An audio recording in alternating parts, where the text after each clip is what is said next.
Fox Nation as we celebrate Christmas with 20 holiday movies you can't miss. You love Christmas. I know. Settle in with your loved ones and your favorite device. Turn on Fox Nation. I need to get better lighting in here. Like a light behind there would be better. Presented by Bud Light Platinum. The man on the right had made 11 straight. The man on the left had made 20 in a row and both missed. So, as a consequence, good starting field position for the Vikings. The Steelers started at the 43. This is an incomplete pass from Jefferson.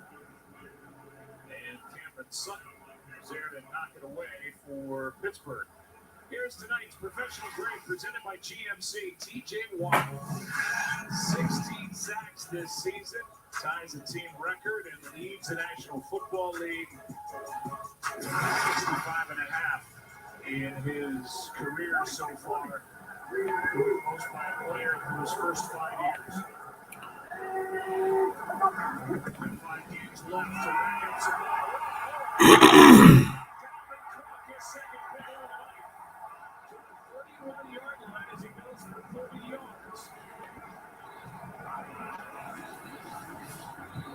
Too easy. You got a defender here and here, and then nobody else. I mean, you see the hole.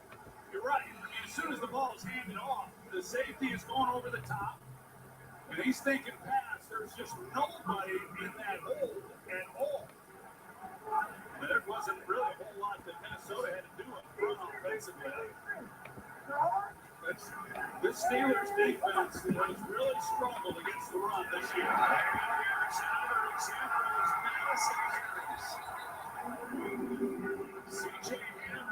Steelers are getting steamrolled. Madison goes for 14. Steelers defense this season, Troy mentioned, here it is graphically in total yards per game. Worse since 54. Rush yards per game, worse since 65. Points per game, worse since 88. Just know what to do. Really well, I think the Pittsburgh Steelers. Big Steel Kirk, you think that defense.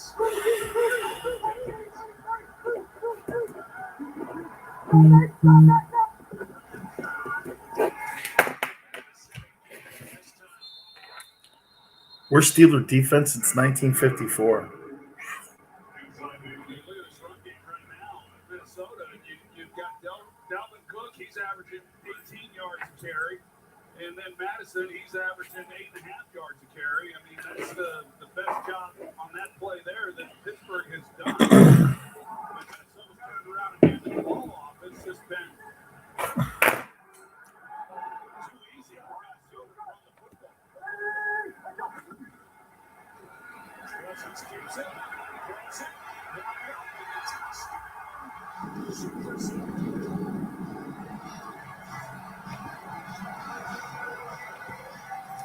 Pittsburgh just looks out of gas.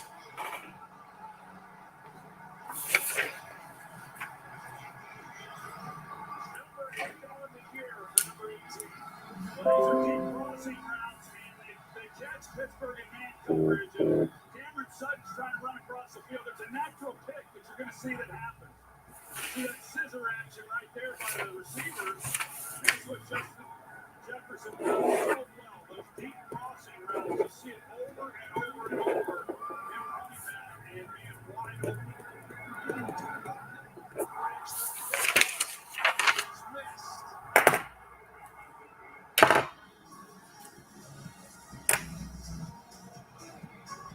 For Joseph, his fourth extra point miss of the year.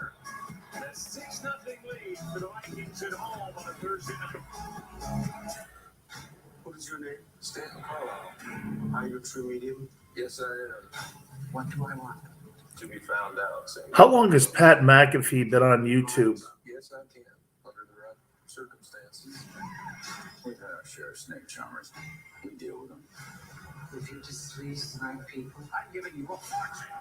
the world closes in on you very fast. December 17th. What if smartphones were more than just smart? The all-new Google Pixel 6 truly sees you, not a blurry face. And for things you don't want to see, it removes them instantly with Magic Eraser. on our most advanced and inclusive smartphone camera yet. Live Translate speaks your language. Tremendous job. It's the phone that understands. $120 million. Shows you don't need a network.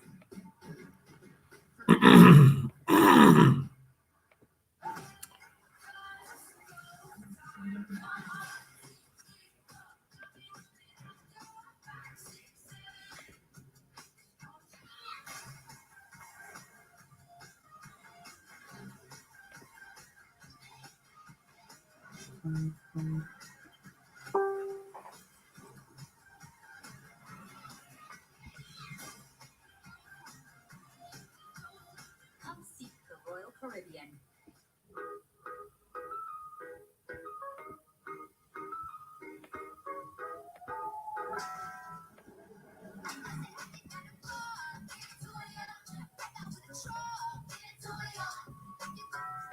Gordon Ramsay takes us on a 2-night holiday adventure to find Santa. You're just a little bit of potty mouth. The 2-night all-new Gordon Ramsay holiday road trips start this Monday on Fox. Football is my life. But it's complicated. The coach with a passion and love for the game. If you just heard his voice, that was a TV you had to run to. I got that. Now this is what the game of football is all about.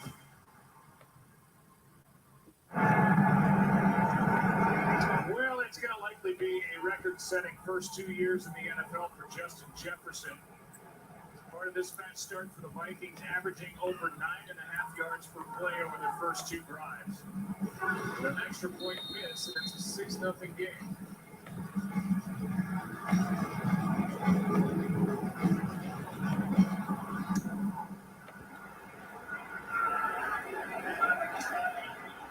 Taking the knee is Ray McCloud. Fox Super 6 is giving you a free chance to win $30,000 of Terry's money tonight.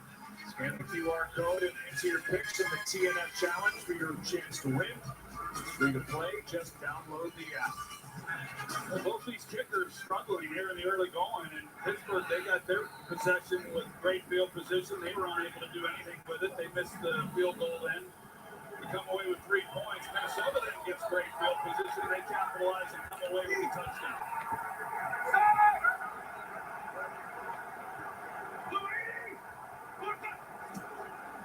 Here's Johnson getting it on there. Deontay with a nice game on the first down as he gets 7. It was interesting coming into this season.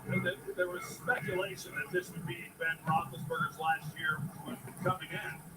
Of course, reports last week are that he's confirmed that it will be, but the thought was that they would give one last shot to being able to win another Lombardi trophy. And they went out and drafted the running back, Najee Harris, to rely on the defense and kind of go that route. They haven't been able to run the ball with all the young players that they've to give them a chance to be competitive. Here's Claypool trying to get the other way.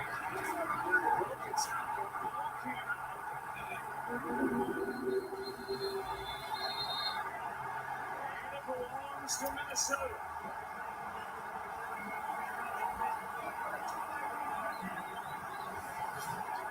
We'll make sure he was still up and not down by contact with this reach here at the end. I think he was, and Harrison Smith comes in and kind of knocks it out.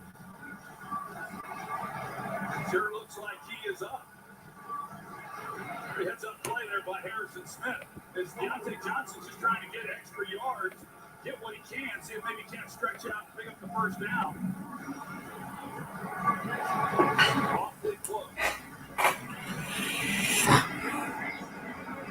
Chase Claypool has it knocked away. Under review. And it's a turnover, so they look at it, review it, and now they're going to give it a closer look.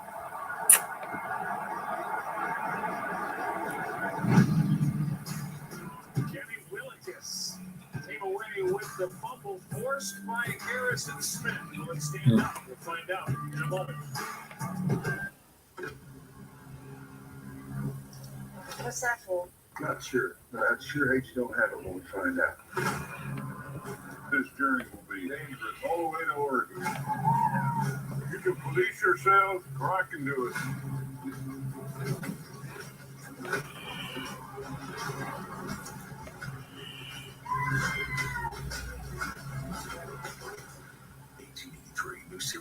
soon, exclusively on Paramount Plus. Don't be shy now. It's like the Prime cut. I love my gold jacket, but an Aflac blue feels so right. When you feel right, you coach right. I know that's right. Prime never believed in double coverage, but health insurance and Aflac is money. I had no idea you could find this much on Access. And I know how Prime feels about money. Now that is what this jacket needs.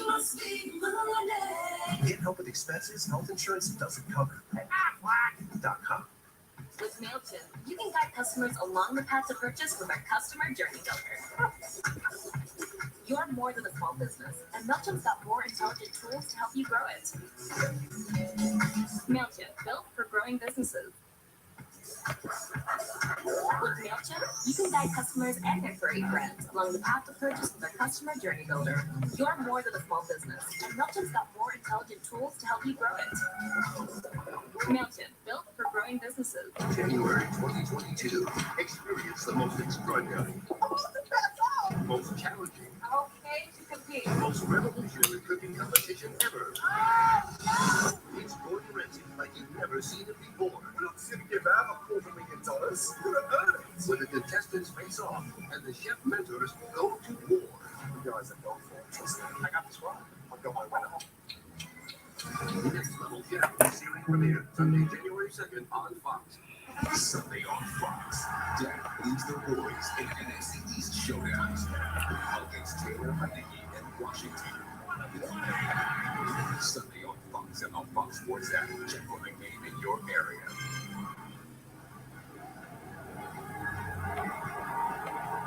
After review, Warner was down by contact with the ball at 34 yards.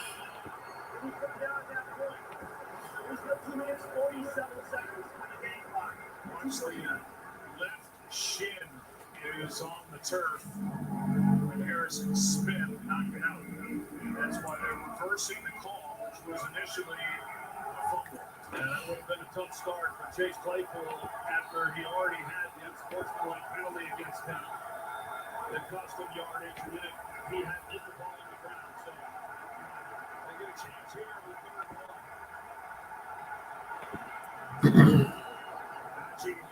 This is tripped up and failed by Xavier Woods. What a play by Woods to force fourth down. Well, they bring Claypool down inside, number 11. That's his responsibility. He's supposed to block Xavier Woods. They bring him down for that reason, and he goes up the field. You just cannot get beat inside. And that's rule number 1. And just the way that Claypool came off the line of scrimmage opened up the chance. He does. Marvin now to punt. The rookie 7th round pick and the only punter drafted in this past draft. Had an inconsistent first year in the league. Here's a return by Westbrook. Westbrook right up the gut. Nice return. Good starting field position for the Vikings, up 6, and we're back after this from Verizon. This holiday, Verizon is going to do it better and better. Get iPhone 13 Pro.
Hello, Chris.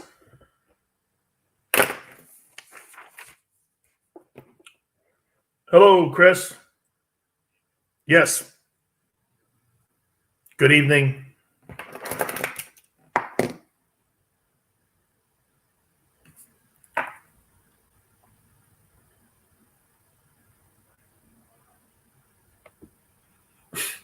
Who, Juicy Smollett?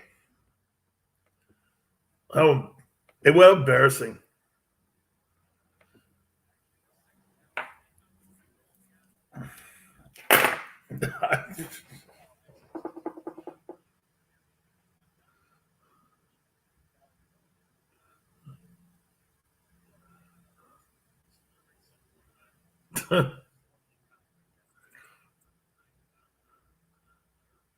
This had to be the dumbest case of all time, too, really. I mean, and by the way, if you're the president and vice president of the United States, you should be embarrassed. I mean, those tweets that you tweeted out, why don't you at least wait for the process to do? If you're a true believer in the United States system of justice, why don't you at least wait before you put a narrative on it that you have no idea what you're talking about?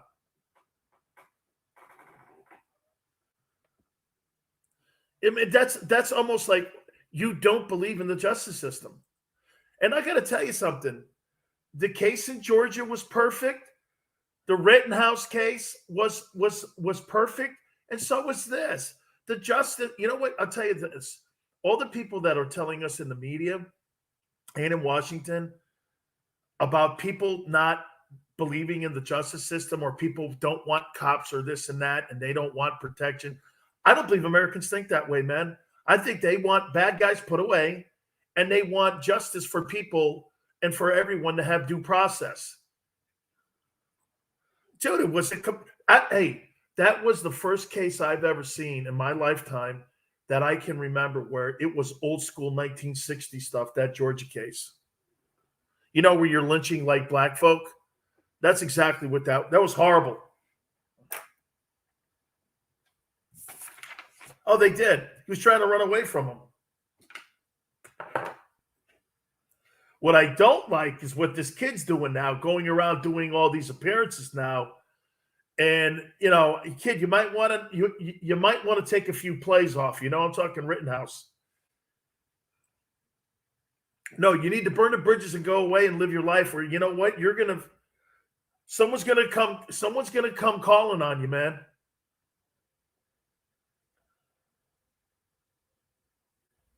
That's right.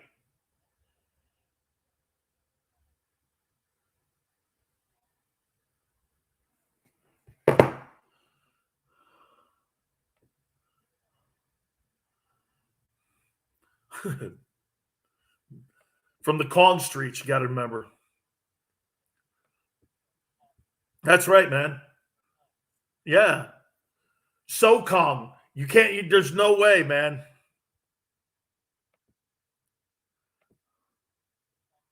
Yeah, there you go. City of Compton.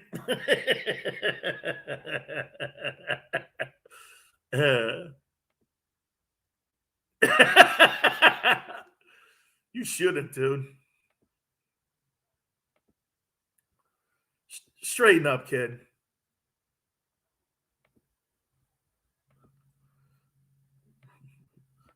That's right, man. It's okay. That's right, man. It's the Irish in you. It's okay. It'll go away.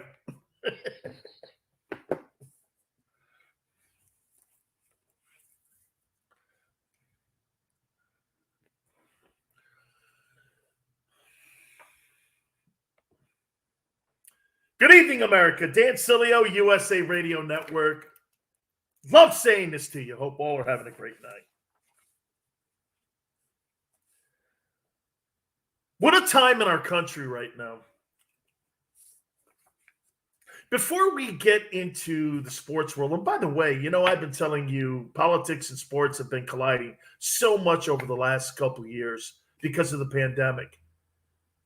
My guy Chris O and I were just talking about this Jussie Smollett case, and you know what? I as I told Chris, I'll tell you, I think it was the dumbest case on the planet. it was almost like something made out of Hollywood, and they were trying to put a show on for us. And what people don't understand, life and death and true racism in this country, that's the stuff that hurts it. Racism was in Georgia, where those white guys hunted down that African American. That's racism.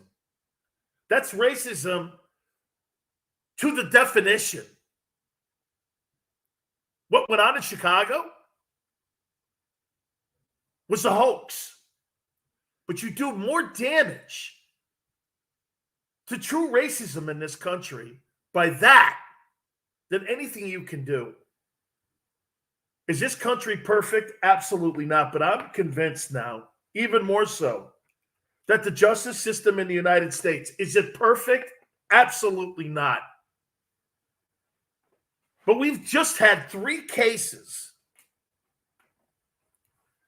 give you a definition of how this country works.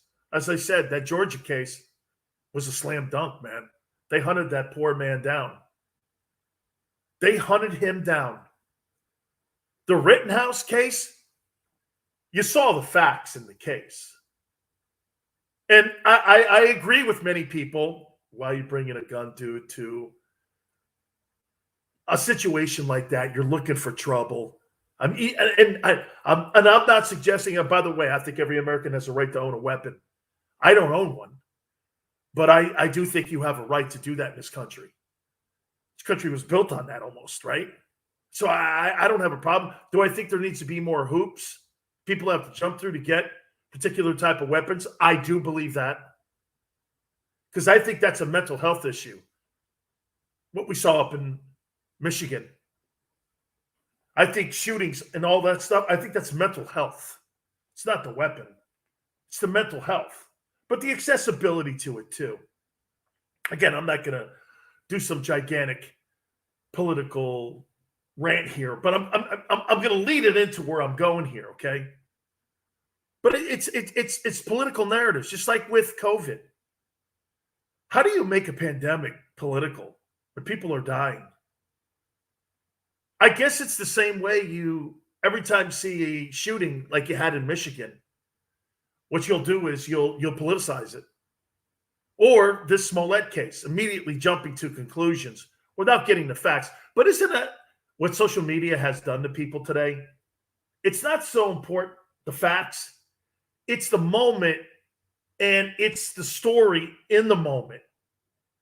That story changed so rapidly. President and the vice president of the United States got caught up in it. I actually tweeted those tweets out that the president and the vice president tweeted out when they first thought that was a hate crime. They looked like fools. Why don't you let the process play itself out? There is a prime example. By the way, Republicans are guilty of this too. Okay? Let's not sit here and think that I'm stumping for Republicans, because Republicans are guilty too of politicizing things. But where I'm going is the American people, the jury system, okay? The jury system is sitting here and it worked. You were judged in front of your peers, Americans, Republican and Democrat. Okay? They spoke. By the way, can I please have just one clarification? Will somebody please tell me, how come Twitter hasn't suspended the accounts of the president or vice president for spreading misinformation? Hell, if any conservative says anything on Twitter like that, you get your account suspended. Donald Trump can't even be on Twitter, and yet you got the Taliban on Twitter. That's crazy. President and the VP of the United States tweeted out that this was a racist act on Jussie Smollett. Man, boy, you talk about eating crow. But again, that's not what you want to see from your politicians. I don't want to see that at all in any way. It just shows you how today's media works, though. Can I, please, I'm telling you, I'm going somewhere with this. So my friend Pat McAfee, Pat McAfee, do you guys know who he is? He's a former punter for the Indianapolis Colts. Played at West Virginia. I don't know if you've ever seen him rolling around ESPN. I want to say, too, Sirius. I'm trying to think, too, that there was another platform that he was on. Maybe it was Barstool. I'm not sure where he started, but he's got a YouTube channel. And let me tell you what he did today. He signed a $120 million deal today for 4 years with FanDuel. $120 million. A YouTube channel that he founded. It just shows you don't have to have some gigantic company like iHeart or Odyssey or any of these other companies to have a vehicle and to have a broadcasting network. I think this is one of the greatest things on the planet. No longer is there a monopoly on making good content.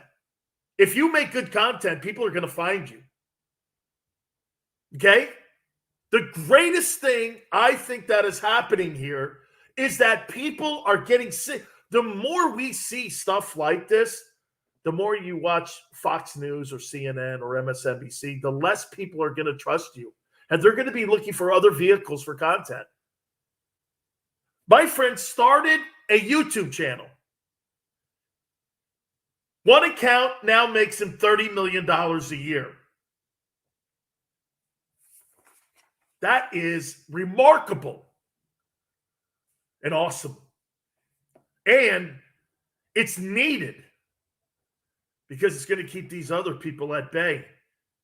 Because again, these gigantic conglomerates, you no longer have the market when it comes to making good content and what people are looking. Look at Joe Rogan. Look at Adam Carolla. We've had Adam on our program, and I'm a big fan of Adam's. These guys have started their own, basically, broadcasting companies. And people are buying into them. You know why? They're sick and tired of what they're watching on the news. It's all lies, man. People mislead you. Russia hoax. January 6th. All of that crap. People still talking about it. People want different content. You know what they want to be too? Most importantly, Chris will tell you, they want to be entertained.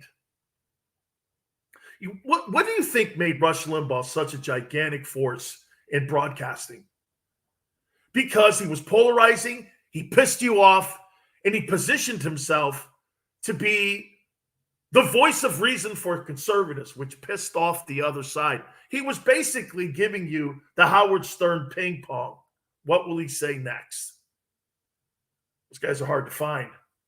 See, the radio business hasn't developed people like that because what they did was they ended up taking national radio and they condensed it and they got really radio in local markets. And you weren't developing great radio people any longer. There was an era where guys were always coming up. There was the next guy, the Hannitys and all these other guys. They were following people. No more. You don't have that. Because people don't trust it. You tune on a radio show or a newscast. Honestly, if it's Fox or CNN, I take it with a grain of salt. I don't believe everything I hear and see any longer. I've got to do more research on it. My friend starts a company, $120 million over 4 years. I sent him a text today, and I'm like, way to go, Pat. You know, again, he had some resources that he could help start this thing. But look at his hard work. It paid off. He's now a network. He's now a player in broadcasting, at least in sports he is. He's a player. This guy gets over 100,000 views a day. People checking out his content. I know radio stations in this country in top 10 markets that don't get that. Shows you what a little backbone and a little elbow grease can do for you when you put your mind to it. That is the American dream right there. You can't do that in other countries. Can you imagine people starting broadcasting networks in China or Russia? That ain't happening. Kudos to him, man. He got sick and tired of listening to people in broadcasting, like I'm sick and tired of it, telling you what you can and can't say. Oh, watch out for this. Why? Oh, because, we have advertisers here. Or, you got a PD who is so wound tight he can't see what really entertaining is any longer. I'm not saying he shouldn't be inside of guardrails. There's a prime example of a guy, though, that went out and created something. Basically, what Pat McAfee did, he went out and created almost something like Facebook, his own network, using the internet to make millions of dollars. What an absolute tremendous moment for him. And how I look at it, that gives me an opportunity. You know how confining radio can be sometimes? And I'll tell you something. I give Chris and I give USA Radio Network the cojones and the onions to have put me on the way they did. People get scared of me because they don't know what I'm going to say next. Because Chris will know, and everyone who has been in broadcasting long enough, when you speak from the heart, that's a plus and a minus. It's an asset and could be negative. People don't want to hear that anymore. They just want to hear one side. And they want to hear the safe side. There's so many people in broadcasting today that are so safe. It really is. It's safe. I listen to radio today, and it's not the same. I'm a J-Corps guy. You guys probably don't even know what that company was. It was all the lunatics in the world who were part of that company, and I was part of that. I'm so proud to be a J-Corps guy. Limbaugh was a J-Corps guy. Glenn Beck was a J-Corps guy. Okay? Jim Rome was a J-Corps guy. Believe it or not, yeah, Rome was. Dr. Laura. All them people. Premier Radio. That's right. Dr. Dean Adele. Art Bell. Michael Reagan. Phil Hendry. That's right. Go down they were all J-Corps, like myself. Okay? Who's the other guy, too? Oh, my God, my favorite, Art Bell. Man, did I love that guy. Pretty weird at night, but Art was a good man. Way to go, Pat McAfee. Changing the world, man. All right. Mike McCarthy makes a comment. He's acting like Joe Namath. Okay? He's acting like Joe Namath. I'll explain and keep it here on the Silly O Show.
Mm.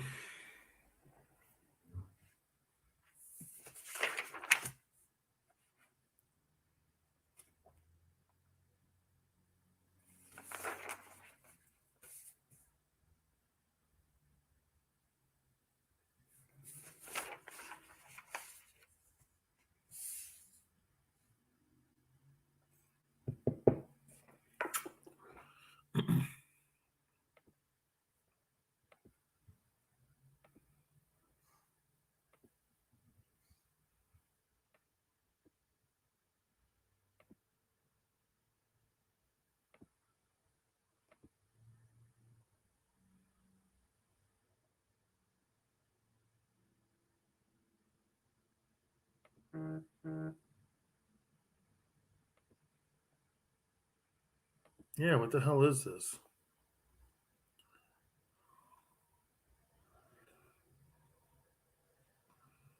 What the hell was that?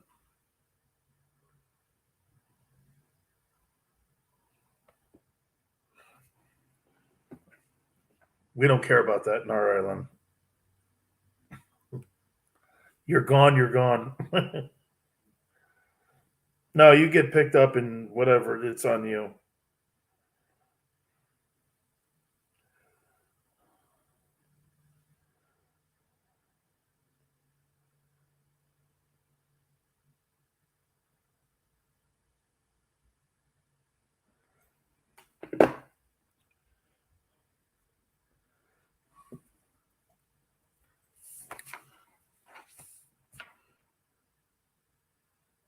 Midnight Express?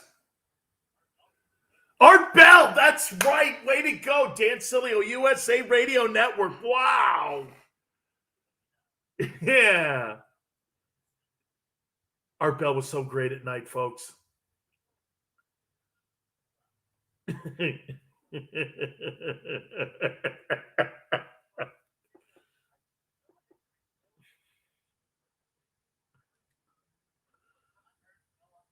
That's right. Oh, man.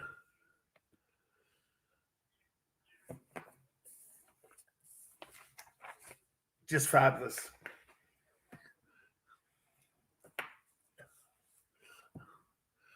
So I have a picture of myself with Art Bell. I've posted. I think you've seen it, Chris. It's all of us together when we were at Premiere. And Craig Kitchen, who was the president, CEO, and chairman of Premiere at the time, he introduces me to Art Bell, and I go, wow, Art. He goes, yes, I'm the one from beyond. And I'm looking at him, and he goes like this. When you tune in, you have to understand, Mars is listening. Venus is listening. And I'm going like this. And then finally he walked away. I looked at Craig. I went, tell me that guy eats mushrooms.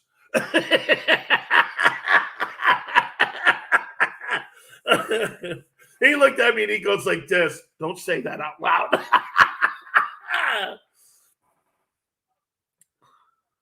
Yeah, no doubt. And by the way, you know, they tried to get rid of him like 2 times and they just couldn't because this guy had this massive. Well, I would have to tell you this: of all the radio hosts in the history of broadcasting, the guy who owned the nighttime owl listeners had to have been him.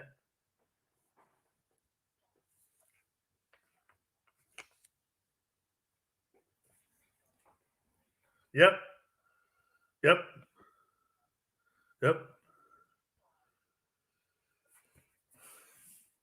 Yeah, yeah. WLW is another one of those 50,000 Clear Channel waters that goes coast to coast, right on.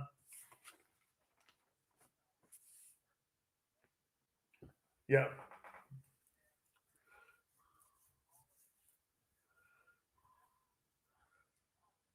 Are you in a wind tunnel?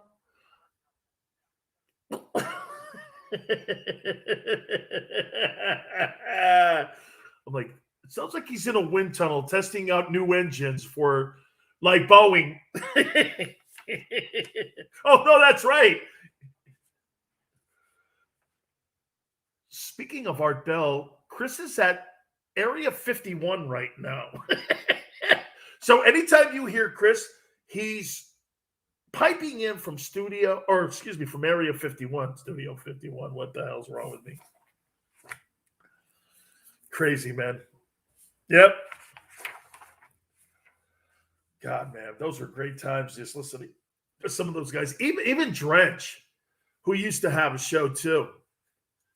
He was pretty good at it. Now he just sticks to his website anyway. So thank you for coming aboard with us. By the way, any of you also chiming in with us on our social media platforms, like my YouTube channel, my Twitch channel. Holy cow, Joey B, way to go, brother. Everybody coming in here, checking us out.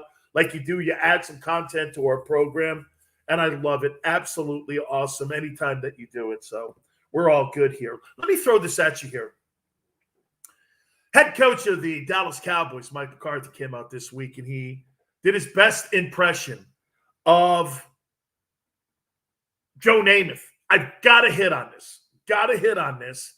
Is he right or is he wrong with this thing here? I'll hit it here in a minute here. All right, listen, guys. Please do me a favor, okay? If you're in the Valley area, when it comes to being in the Phoenix area, head to Hooters and check out the 11 o'clock lunch special, starting at $8. Wash it on down, ice cold Bud Light drafts, $3. Get on down to Hooters, okay? Just a great time. Mike McCarthy makes a proclamation. I want to hit on it. You keep it right here on the Dan Sileo Show.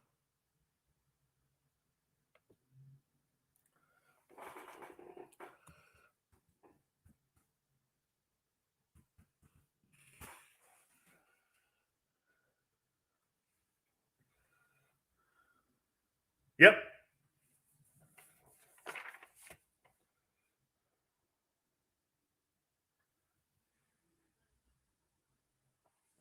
Oh, it was wonderful. Yeah, no. You, Chris, know everybody that I know.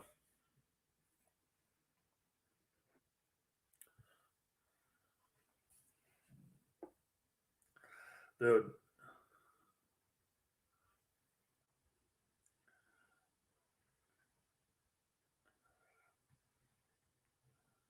Phil Hendry's a boss.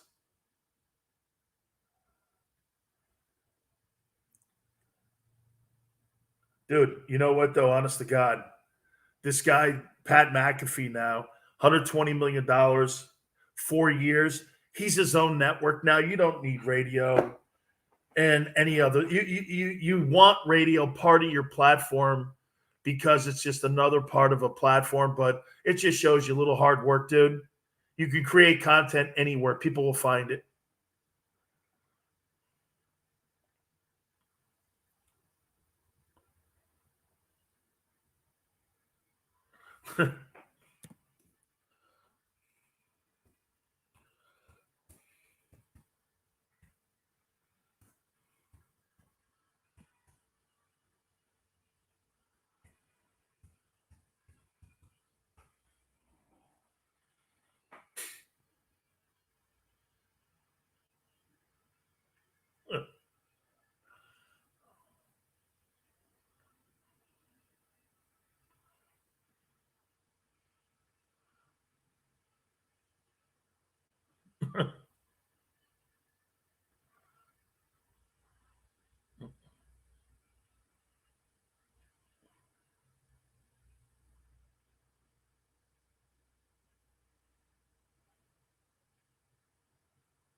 My guy, Gabe Hobbs, worked with him a lot, Phil Hendry and Gabe. And I've met all these guys because, you know, the one thing Gabe kept trying to make sure that I understood, it wasn't about having a radio voice.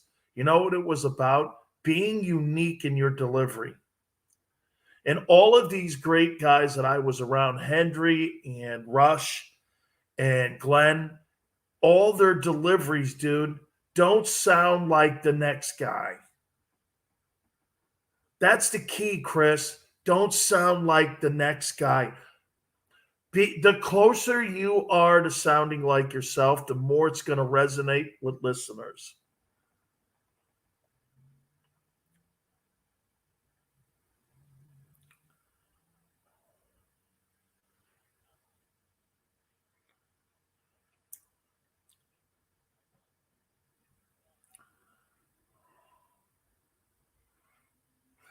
No, dude, check it out. I told you this, Chris, before I started doing afternoon drive in San Francisco, and I was pretending to be Pharrell. My wife, I walked home. My wife was sitting in the middle of the couch. No one's around. The lights are off. I go, what's wrong? She's like, what was that? And I go, well, she goes, you sound like an idiot. Nobody knows you talk like that. I was like, she goes, you better straighten this out. The next day I walked in there and I almost like apologized and said, I don't know what I was doing, folks. I'm just trying to be. And I was like, holy shit.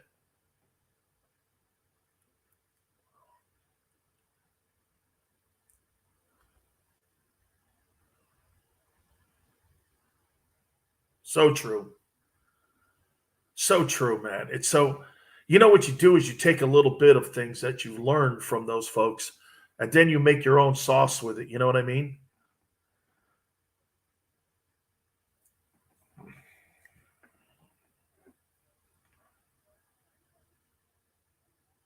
Yeah.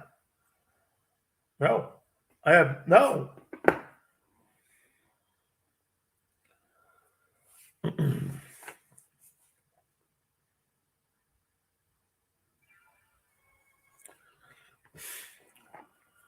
We must be doing nostalgia night here. Yeah, it's the whole Art Bell thing. Dan Sileo, USA Radio Network. No. Art was a friend. I loved working with him.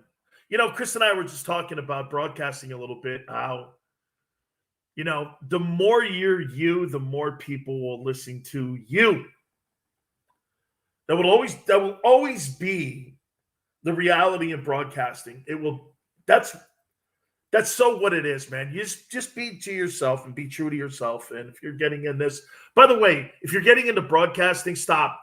Do something else quickly. If you're young, don't do it. Yes. I'm helping you. Don't do it. Okay? Do not do it. I've been doing this too long. Absolutely. You know what I did? I signed up to be in hell for 30 years. That's what, and by the way, just so you know, I go back every year for it. This is self-induced. Yes. Yeah. No. What you're doing is you're walking into a boxing match, you got your hands tied behind your back, and you go ahead, kick me in the ass, kick my face, break my bones, punch me in the mouth. Yes. Yes.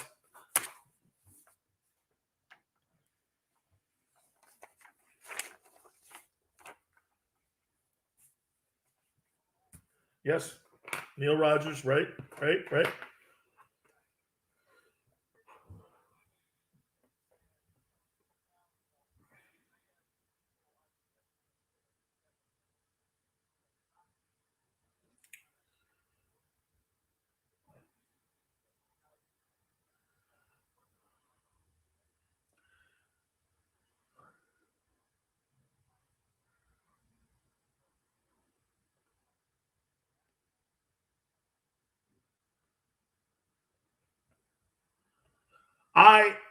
I actually know Nancy, the fabulous sports babe. She lives in Tampa.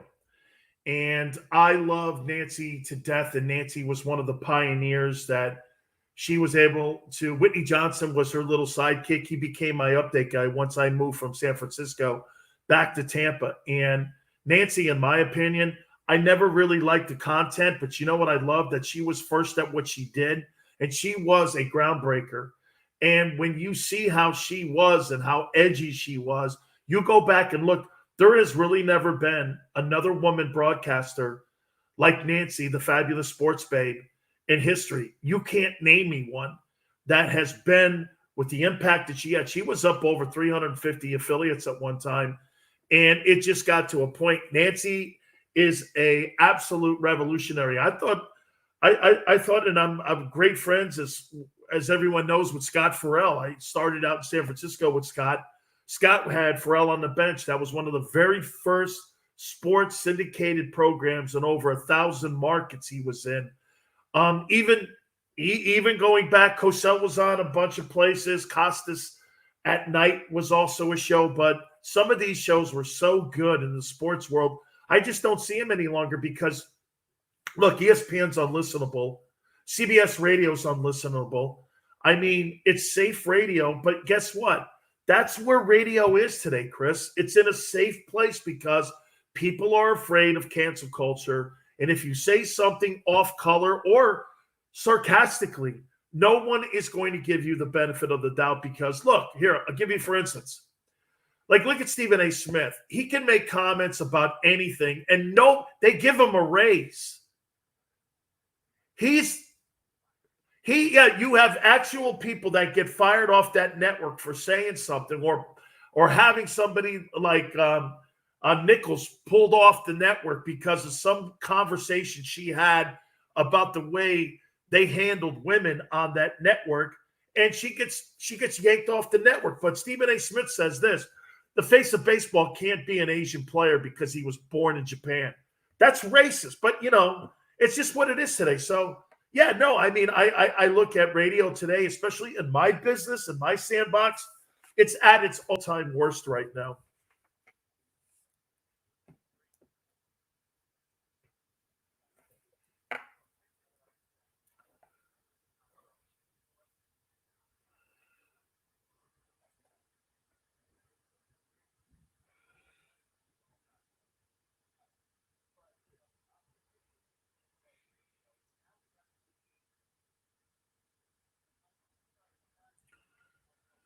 Yeah, but what also happens is if you are on long enough and you say something that may be a little bit off color, it automatically is a scarlet letter that people plan on you, and it doesn't know.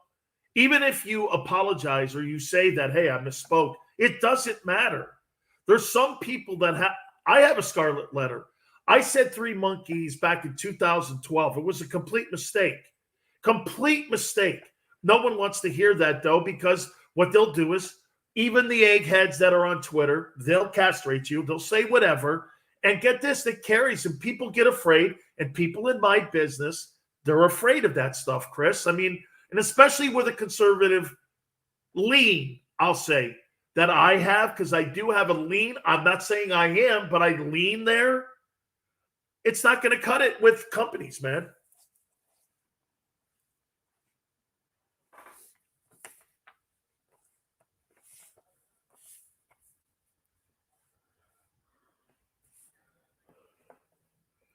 Yeah, but they want to turn you off. Okay, so again, not to get on soapboxes here, though. We had a little fun here. I appreciate it there. All right, let me get into this thing here with Mike McCarthy. He's the head coach of the Dallas Cowboys. He came out and made a comment, and his comment was this: we're going to win this ball game against Washington this weekend. We're winning it. Why would Mike McCarthy make a comment like that, you think? Is it because Jerry Jones the other day in Dallas was ripping on his wide receiving core? And maybe Mike wanted to rally the troops? I could probably go down that lane a little bit. If you want to go there, I could go down that lane. But let me tell you what somebody would tell you, that anyone who says something like that, and get this, remember this, he's writing a check that he's not going to have to cash. The players are going to have to cash that with the Cowboys. I hate people who write checks for people who they're not going to be held accountable if that check's not cashed. We're going to win. Hey, Mike, sit on the sideline with your headphones and shut the hell up. I don't want to give anybody any bulletin board material. I don't need any of that. I got a hard enough job that is to go out there and play a ball game. That's insecurity. Dallas is now acting like Dallas over the last 25 years. You got the owner talking crap on the receivers. Now you've got a head coach that's barking guarantees on wins against Washington, a rival. Why in the world would you do that? Ask yourself, what's the end game to that? What's the point? Why would you go there? It's because you're insecure about your football team right now. Dallas is starting to do Dallas things again. They're getting in their own way. Shut up. Let these guys go out and play. Let these guys go out and try to win an NFC East. Don't be talking Super Bowl anymore. You got an absolutely red-hot Washington team. This Tyler Heineke kid can play. You're taking on Washington? Washington's playing some great defense, and they're running the ball. And one of the big issues right now that you're starting to see with the Cowboys, can't stop the run. The same nightmare that creeped up last year is starting to creep up this year. When you're going to fight somebody and you're going to go after somebody, you don't tell them you're going to beat their ass. You just go do it. You know what confident teams do? You ever hear Patriots talking like that? There is a prime example of the Patriots versus the Cowboys. That is why New England wins. Belichick is not going to telegraph anything. By the way, I think Bill Belichick is going to be your NFL Coach of the Year. I think this is one of his greatest coaching jobs. This is so great of a coaching job. Can you name me any stars on the team? Mac Jones, rookie quarterback. Can you name me any of the running backs? How about the wideouts? The defense. They got rid of a guy who won the NFL Defensive Player of the Year in Stephon Gilmore, and they got better. How's that possible? Coaching. Preparation. Knowing who these guys are, strengths and weaknesses. Situational play calling. That's what makes New England better than Dallas. Dallas cannot stay inside the guardrails. They hit them every year, don't they? New England tries to stay inside a team concept. That's what I call the guardrails. And they stay in to who their character and identity is. They never get out of it. Let me give you an example of this. You'll love this. So I found out the difference between Aaron Rodgers today and Tom Brady. And this goes into where we were going. So Aaron Rodgers was asked the question on the Pat McAfee show. What'd you make of that game plan on Monday night that the Patriots only threw the ball 3 times? You know what Rodgers' response was? What do you think a proper response would be? Think about that for a second. Here's Aaron Rodgers. Well, you got to throw the ball down the field. You've got to stretch him out in some context, just to challenge him a little bit. Right there, in a nutshell, I realized that there's the difference between Aaron Rodgers and Tom Brady. You didn't have to throw the ball but 3 times to win a game. It's not about you, son. It's about staying inside the guardrails of a team concept and a game plan. Aaron Rodgers refuses to compromise or unwilling to sacrifice his game for the betterment of the team. Whether you throw for 100 yards or 700 yards, the end result is you're trying to win a ball game. You can win it 3-2 or 32-31. Does it matter? This is not style points like it is in college football. This is about winning the game. Aaron Rodgers is unwilling to sacrifice his game. You didn't have to throw that ball. 50-mile-an-hour gusting winds. He didn't have to do it. But Rodgers would still feel compelled to throw it. This is why Dan Marino failed to win a championship. He was unwilling to compromise. He was unwilling to build a running game. Folks, how many times do you get asked by your company to compromise your way of going about success? I would say every day. You have a better ideology of how you think winning and how to get to the finish line. Okay? And if inside of a team concept, your boss or whomever puts the game plan in front of you He's got a job too. He's a professional. What happens is people inside organizations, they cross boundaries. But then again, that's what our country does today. Everyone gets in everybody's crap today. Everybody's business. You're the coach. You're the player. You're the GM. You're the equipment manager. You're the strength and conditioning coach. Everyone's got a key role in making success. What you have is you have people overlapping, telling people how to run their side of the building. Get out of my way. But stay in your lane. Stay in your lane. That's why New England works. Everyone knows their job. That's the key to success. Oh, and trusting the process. You got to believe Aaron Rodgers is not all in. Coach has a game plan. I'd throw it. Well, that's probably why you would lose in your 1-4 in the NFC Championship games. That's why you don't win as much. I think that's always been the problem with LeBron. That's why he's 4-6 in finals. All right. Holiday time. Guys, do me a favor. Get over to my favorite website when it comes to building a home studio. If you're looking to get Conrexes, microphones, headphones, any kind of equipment that you're needing, podcasterwarehouse.com is for you. 25% off. Shipping is free. They've got everything for you. You can spend as much as $5 and $2,500. This is a great place. Like I said, during the holiday time, get over to podcasterwarehouse.com. 25% off of everything that is on that website. We so appreciate our friends there. Yeah, man. I mean, you've got to know. There are so many great games going on this week. By the way, game going on tonight, Steelers. I want to hit on Mike Tomlin. I love this guy, my favorite coach in the NFL. Right now, I'll tell you why. We'll do it next.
Dan Sileo, USA Radio Network.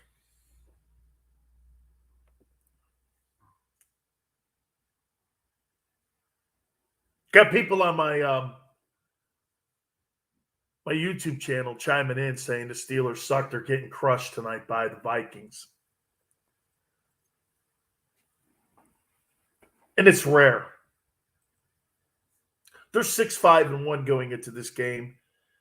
Mike Zimmer needs this game. He's the head coach, former Cowboy assistant, by the way, under Jimmy Johnson.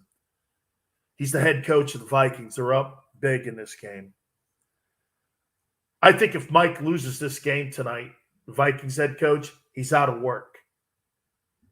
They got Dalvin Cook back, and he's been spectacular. But it just seems right now that the Steelers are on a respirator. But do you know one thing that they'll not do in Pittsburgh? They will not overreact.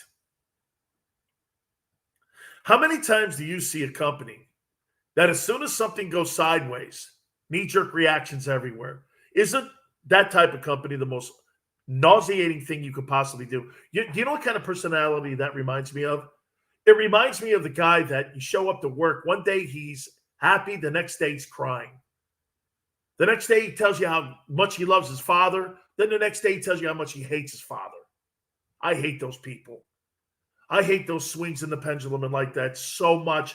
And when you work in, by the way, the radio business and broadcasting is a lot like that. It's knee-jerk. It is knee-jerk. You can hire the best talent, but you do not give it a chance to develop. They don't do that in Pittsburgh. They're having a crappy year, okay? 6-5-1. Yeah, get this. Some organizations would bend over backwards like the Jets for something like that. Pittsburgh, they're one of the gold standards. I keep telling you this stat. 3 coaches since 1969. 3 coaches. There's not a sport in the world that has had only 3 coaches. 3 in North America. You couldn't name me one. Pittsburgh, you have that. Noel, Cowher, Tomlin. When you get drafted by the Steelers, they give you a chance to be a star. They want you to succeed. You may not get out to a great start. Terry Bradshaw did it. Do you know how many times Terry Bradshaw was benched by Chuck Noll for Terry Henratty? Or John Gilliam? Do you know how many times? Numerous times. Because he didn't feel he understood what was being asked of him and to be the face of a franchise. He was hard on Bradshaw. Bradshaw ended up winning 4 Super Bowls in 6 years. One of the truly great dynasties of all time. Probably the second greatest dynasty next to the Patriot dynasty in pro football. Steelers, Packers, 49ers. Then, of course, you have that outlier in New England. What they did was just, you can't really compare. There's nothing to compare except maybe the Celtics. That Celtics run was amazing in the same light of what you see with the Patriots.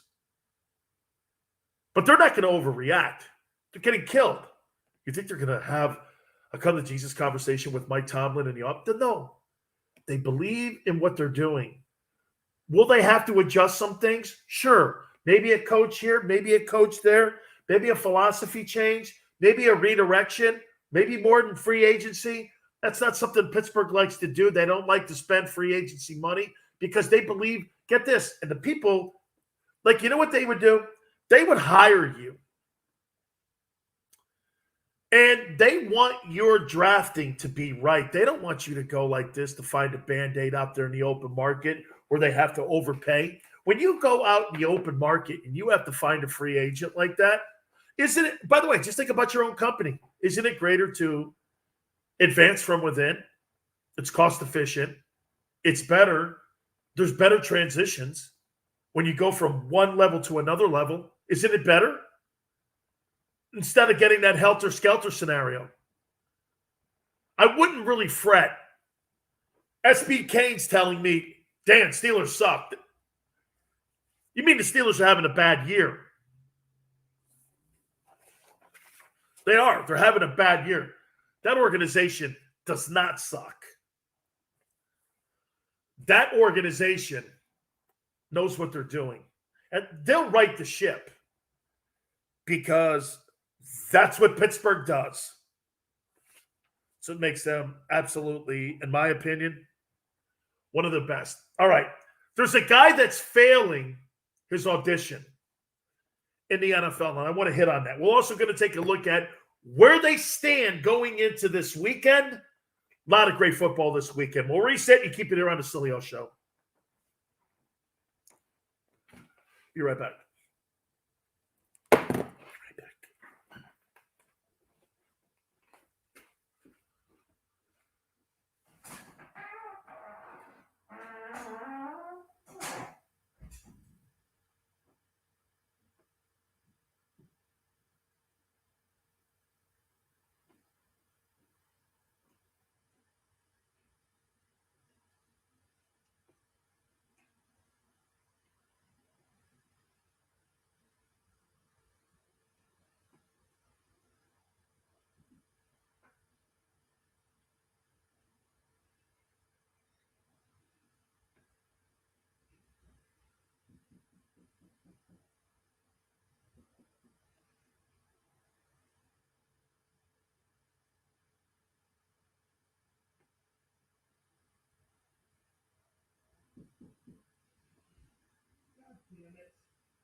What would you like to fucking board, dude?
All right.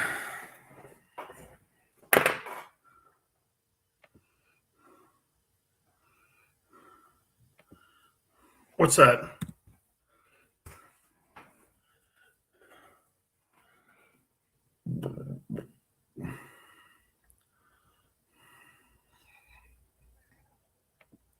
Awful.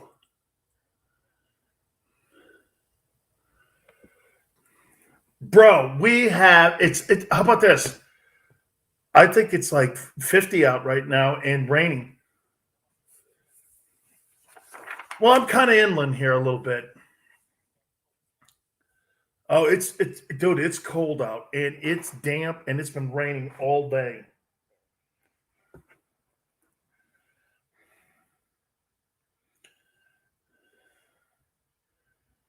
Yes. Yeah, this is brutal.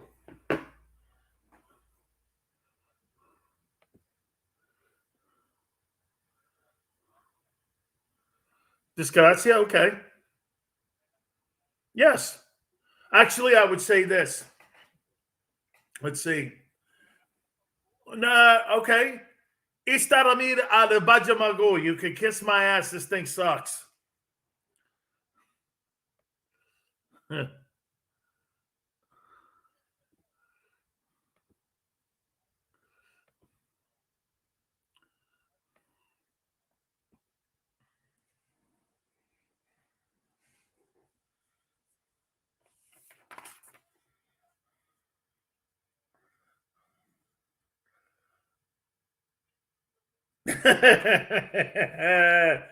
You could never put that series on TV today. You couldn't put All in the Family on television. It'd have to be on cable, right? Like it'd be on HBO.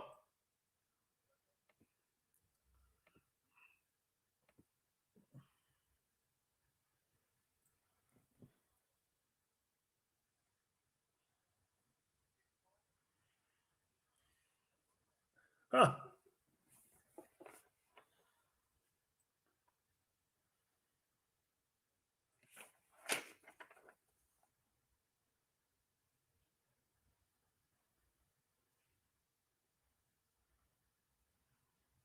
Like it.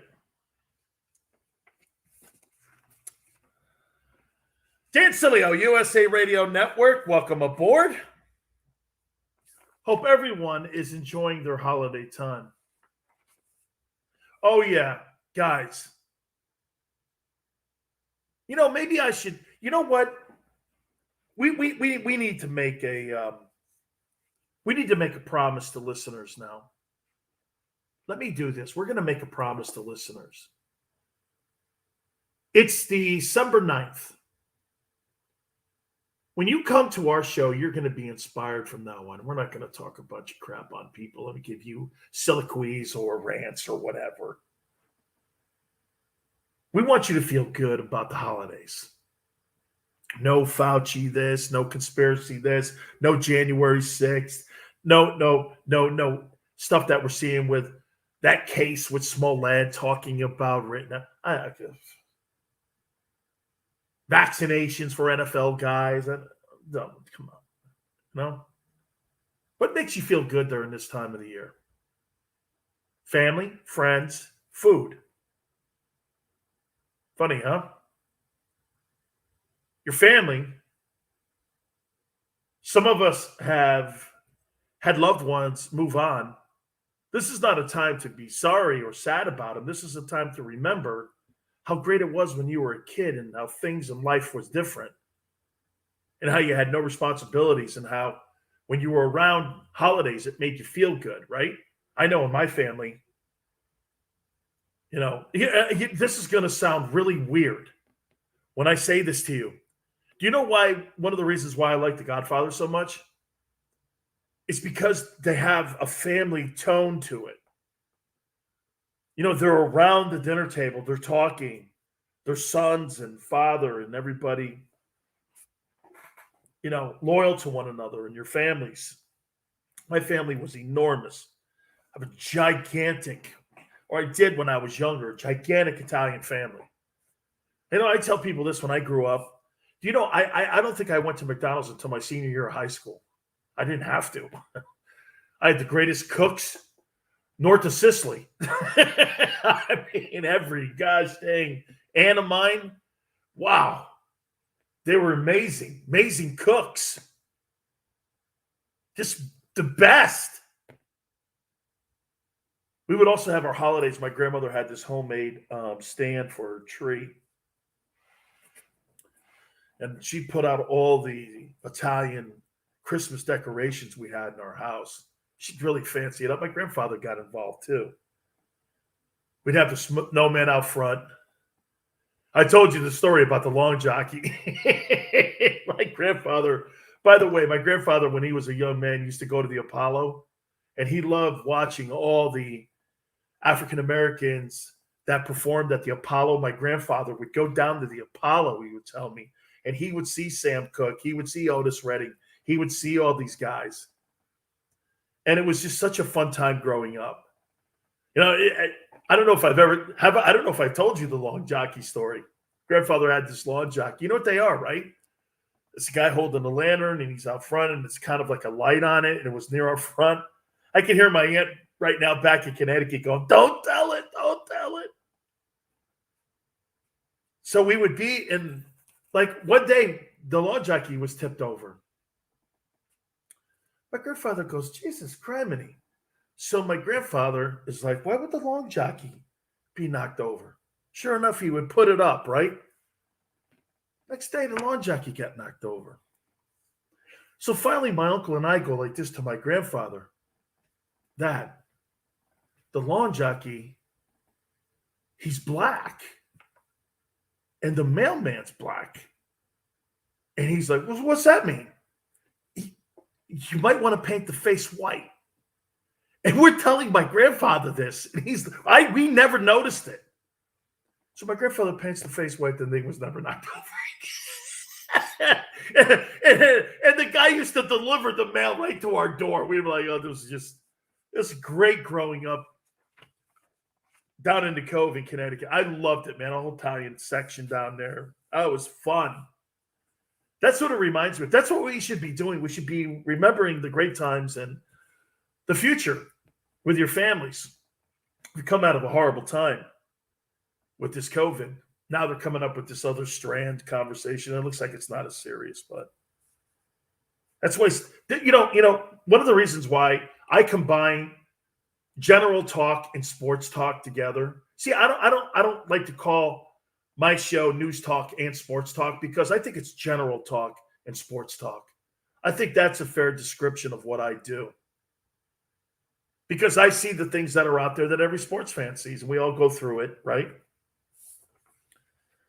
The sports numbers, I was talking to Tim Brando the other day about this, and Tim Brando saying ratings for the sports world right now are over the top. I mean, highest they've ever been. College football had the greatest ratings year in the history of college football this year. NFL football, same thing. Greatest ratings. Okay? Incredible. So important to have football and sports and everything that's going on. You know, somebody was asking me about the NBA. Dan, what do you make of the NBA? And I'm like, I don't really watch the NBA because they ruin my holidays. I don't want to talk about BLM. I don't want to talk about January 6th.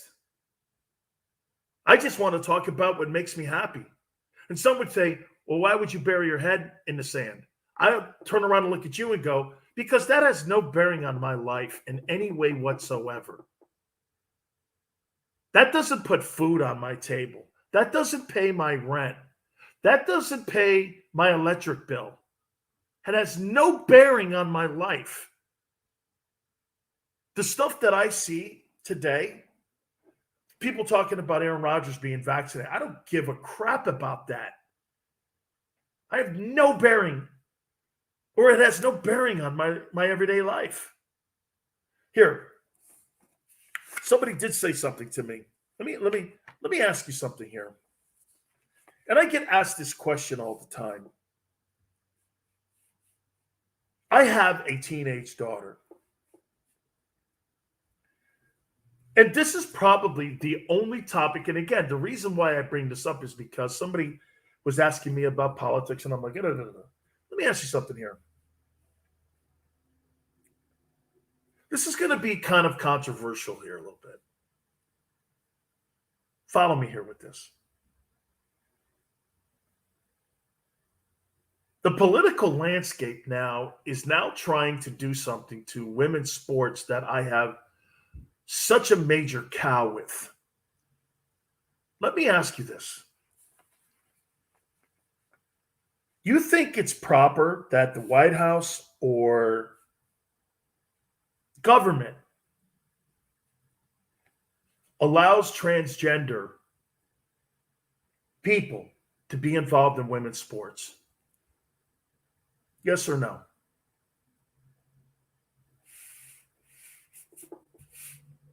Do you think they do? I don't. Women's sports have had a tough fight as it is. I think it's disrespectful. I got asked that question today. And I'm like, why does that one bug you? Because my daughter plays rugby. It takes scholarships away from women who work their rear ends off to get those opportunities. See how they collide? I'm standing up, get this, standing up for women's rights like I am. Some people would call me a homophobe, even though I'm standing up for women. You can't win in something like that. So most people keep that conversation to themselves. That's kind of a conversation that I'm kind of taking more of a stand on because my daughter's involved in D1. That impacts me. Isn't that crazy? I'm standing up for women and standing up for women's rights. And I could be called a homophobe over that. When, quite frankly, I'm not saying anything against anybody transgender. I think everybody in the America dream has an opportunity at the American dream. I just want to make sure we're all in our same lane here and we're giving everybody the opportunity. The most disrespected people on the planet are by far women. This is just another example of that. And know this, I would never in a million years, ever in a million years, disrespect a transgender folk and their people and their beliefs. That's not what I'm talking about. You have every right to be called whoever or whatever you want. But when you start impacting my daughter here, I have a problem with this. Because you're a dude. Plain and simple, man. You're a dude. And what you're doing is you are impacting women, taking scholarships away. And it's politics instead of reality. I completely am against this. That's a position that I talk about. And I have no problem saying it. And see, people will look at it and go, well, you have a problem with homosexuality. I have no problem with that. I had a cousin who was gay. My cousin Anthony, who I love dearly. That's nothing to do with it. And by the way, I'm not saying that to justify my take. You know, people like to throw something in the building. Well, you know, I had a cousin here, or my aunt was here, or just so you can justify your comments. I don't need that really to justify my position. There's a swimmer that's breaking all these records now. I find that disrespectful to women's sports. Completely disrespectful. Women have fought so hard to get equal pay. They have fought so hard to get recognition. Look at the WNBA. Women make $200,000. The men make $38 million a year. Thank God for Venus and Serena Williams on what they did by getting equal pay when it comes to women's tennis. They were absolutely the people out front of this whole thing. If it wasn't for them, get this, John McEnroe or any of those other guys, Jimmy Connors, they were not spearheading women being paid the same. It took Serena and Venus. But if you have a transgender person, a man, who's competing against those folks, don't you find that to be disrespectful to women? That's a position that I'm strong on because, bottom line, it impacts my daughter. That was a story somebody's been telling me about this person that's breaking all kinds of women's records. And I'm like, Jesus, really? We have allowed the White House. And you know what? It's funny. I text, or I should say I tweeted Martina Navratilova about it. Martina is the biggest gay rights activist. I have so much respect for her. I love her spins. And she's even coming around now. Yes, this hurts women's sports. Look at how politics now affects the sports world here. Those are the kind of topics that I talk about. Ones that, that affect me, really affect you. It's a tough conversation, right? Because you don't want to exclude people from the American dream. Yeah, I guess if I had the answer, I'd be in Washington. Or maybe no. Maybe I wouldn't be in Washington. All right. Hey, don't forget, we're going to take a look at the standings at the bottom of the hour. I want to hit on Bill Belichick. We'll do it next.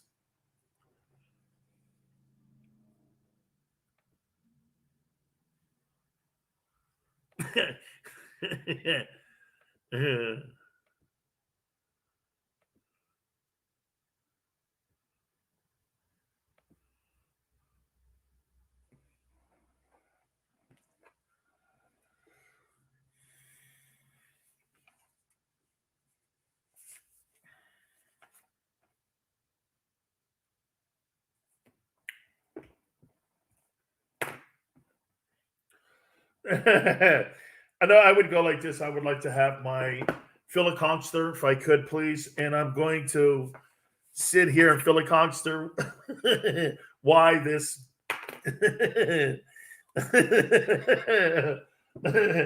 my filiconster. Yeah, it's being broadcast on Kongspan.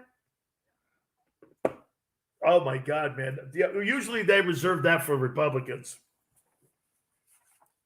Congregants, that's right. Demacongs. Let me tell you this, those guys. Madon. Demacongs.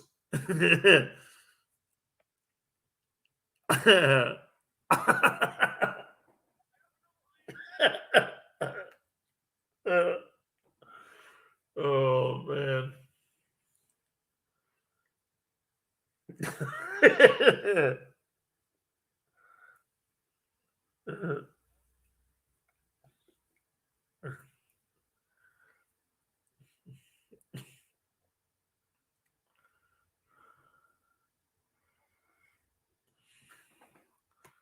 No. Oh, I love C-SPAN.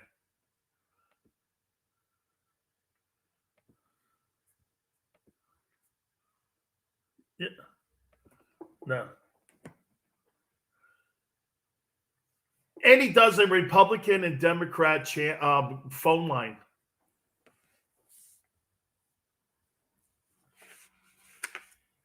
It is.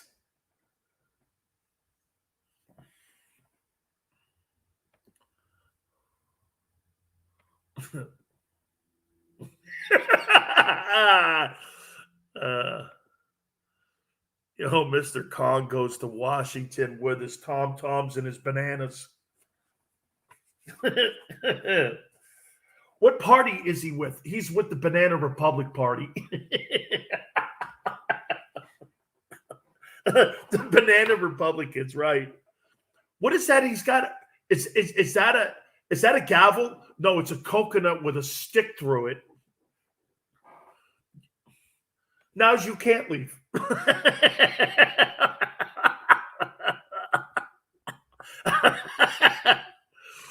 Hey, wait a minute. Hey, lock the Senate doors. Now you can't leave.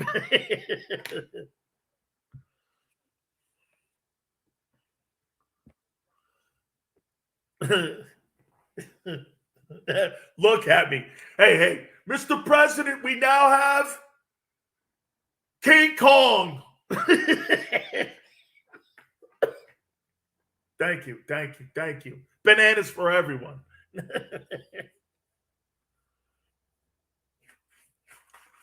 No. I'd be sitting there, I'd get up there and I'd start going like this. From now on, today, okay, there's no more shit talking. And if I hear it, I'll pull you. You get one arm pulled off. And Nancy, shut your mouth. Oh, and you. You over there, Mitch. You shut yours too. Yeah. Wow, we're sick. Something wrong with me here.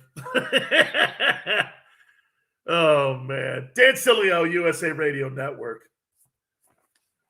Minnesota has taken the King Kong stick out, decided to beat the hell out of the Steelers tonight. Good night. Oof. You know how you start that rolling downhill and you can't stop it? That's kind of what's going on tonight. So, please. Never.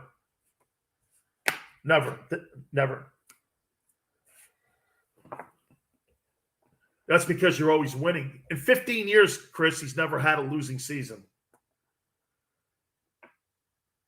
Now, see, this is a comment. And here, Chris, that's a great point here.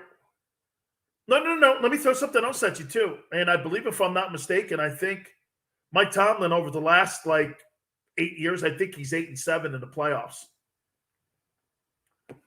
Yeah, I'm not counting the Super Bowl. Yes, he's had 2 Super Bowl appearances. One he lost, one he won. So he's won 2 AFC championships, but he's a Hall of Fame coach. 15 years, he's never had a losing record. I'm not going to fire a guy whose record is 6-5-1 right now. It's not. I know they had a horrible tie with Detroit. Actually, Minnesota had a horrible loss last week, and they're pounding the Steelers. You just never know. And I'll tell you this about the league this year. I've never seen the NFL so competitive where every single week every team can beat anybody. I've never seen it like this. Yep. That's right. See, that's what really kills the NBA, because it's top heavy. I mean, you have the Nets, the Lakers, and a couple teams like the Bucks, maybe the Sixers, and everyone else sucks. Baseball sometimes a little bit like that as well.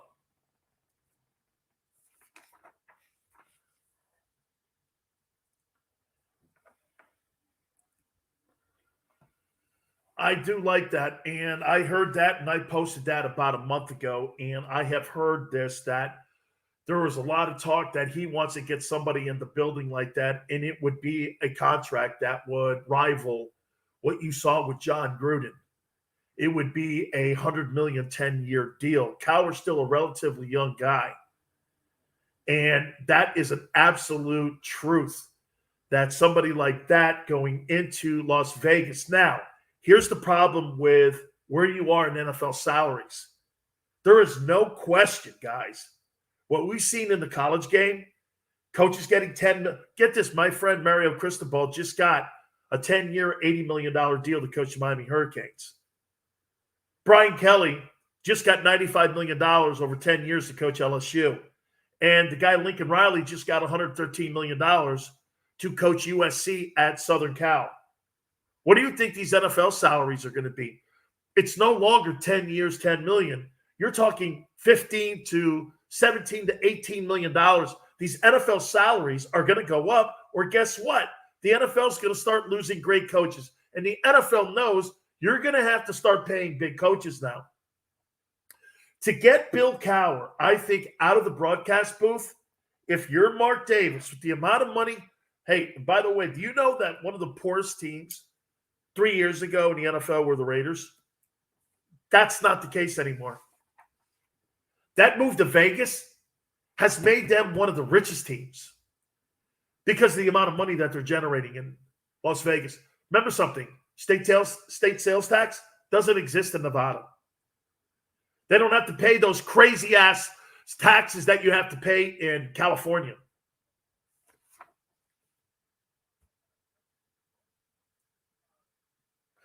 Oh, that's right. That's right. It's the income tax. That's right, Chris. That's right. And there's other things inside there too that you have to do inside the what is it, Clark County? What? Hooters. Get on down. Hooters in Vegas, Hooters in Phoenix, folks. Please get on down there. Make sure you get there. Tell them Big Sil sent you. I want to look at the standings in the NFL. We're in the stretch run here of the playoffs. We'll do it next. Gotcha, man. I know.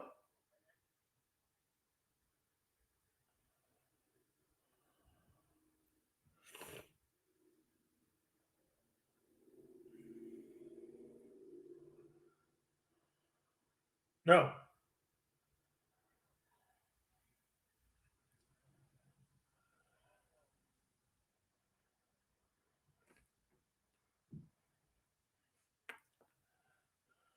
Wow. For the A's. Now, wait a minute now. The A's are a good organization, dude. They win a lot. Oh.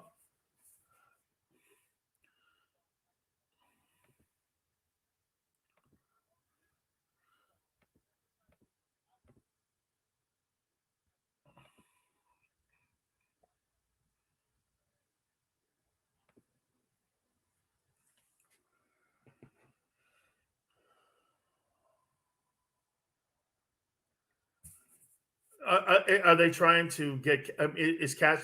You think they would build it around Cashman Field?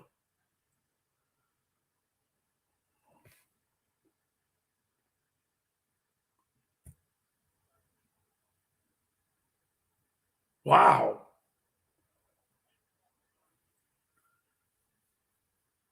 Wow. Yeah.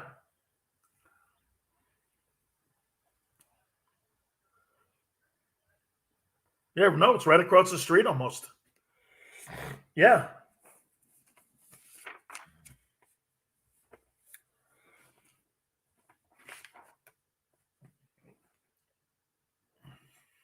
It is. They had the Golden State Warriors there too. Yeah, they did. Yeah, but dude, they're in a sweet place now in San Francisco.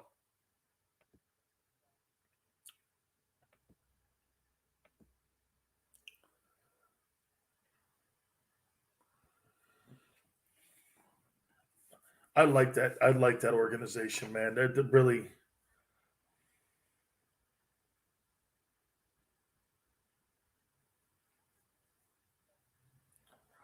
Yeah, they're not. They're not staying there. They're not. How about this? They don't want to stay in California.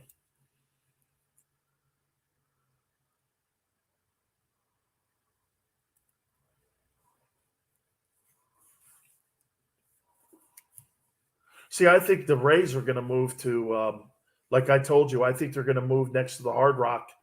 And I think the Hard Rock and the Seminole Indians are going to build them a stadium. And you're going to have all that traffic going into just the same way you do in Vegas. You're going to have that traffic over there. And get this, and the Seminole Indians have offered to build there in Hillsborough County. They've offered to build them a stadium. They're not staying in St. Pete. That thing's a fruit dome.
Did they move the Vegas Bowl to that new stadium?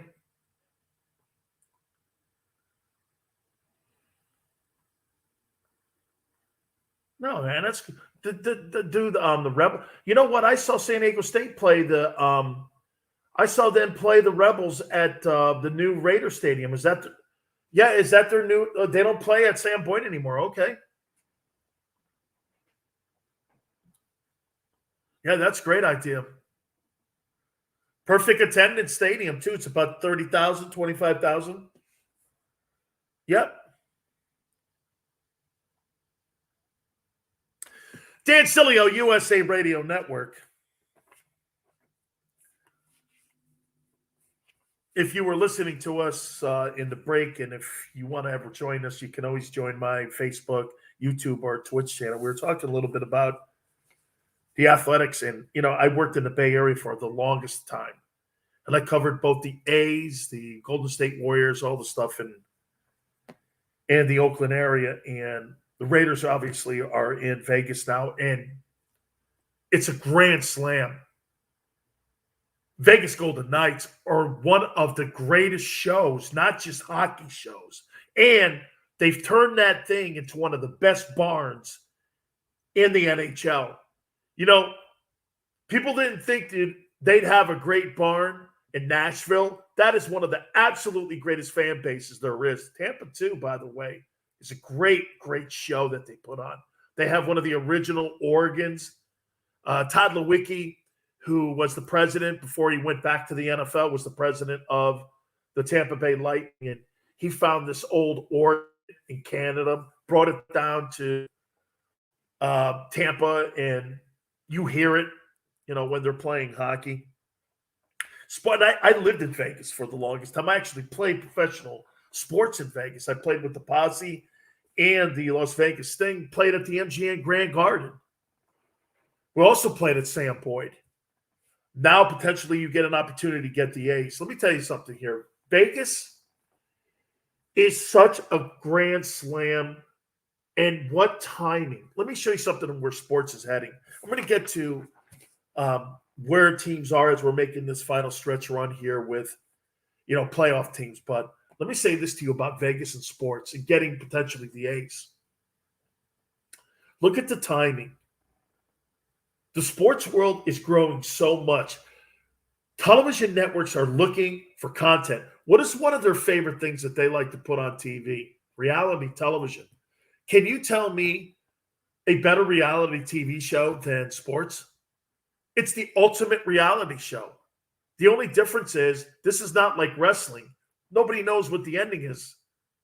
That's why it has all these great numbers. That's why the more you keep your league competitive, the more you have so many teams that are in the mix to potentially make the postseason, the more people and more fans and more cities you have engaged. That's why the NFL loves parity. Some would say mediocrity. I say it's parity. Why do you think they give the worst teams the best draft position? Or they give them the weakest schedule? If they have a bad year, they give them the weaker schedules. Why do you think they do that? They don't want your city to suck for years. Other sports don't get that. One of the greatest things they did for the Golden Knights, they didn't want the Golden Knights to be like the New York Islanders, where they sucked for 10 years. They didn't want that. They want to make sure that Vegas Golden Knights team, they wanted to make sure when they opened up shop, they wanted to make sure that they were running right out of the gate. That's what they're trying to do in Seattle too. Why? Why not help your fan base grow? You can't grow a fan base when you suck. The Rays went through that. They're still going through. The Rays are one of the most successful bases as the Yankees and Red Sox. They spend $250 million every year in salaries. Rays spent $60 million and beat the pants off them. But they have no fans because it went through 20 years of sorry-ass baseball. They've never recovered. Look at the Marlins. The Marlins have never had a fan base. Never. Even when they were winning those two World Series titles, they've never had a fan base, nor will they ever. Baseball is a colossal failure in Florida. I know people thought, well, gee, did they have all the minor league teams there in the Grapefruit League? Yeah, but that's what it was. It's a grapefruit league. Same thing with Arizona. That's the Cactus League. Okay? That's what they were. You know, Dodger Town now is where the Cardinals train. The Dodgers are now in Arizona. Baseball failed miserably in Florida. I would say 2 in Arizona. And you know what's crazy? 3 World Series titles came out of the state. 2 by the Marlins, 1 by Arizona. And how many times have the Rays been to the series? Twice? Crazy. And no fans. But now you have gambling. A's are going to get an opportunity, okay, to make a lot of money. They're one of the poorest franchises, as the Raiders were. They're going to get a chance to make a bucket of money.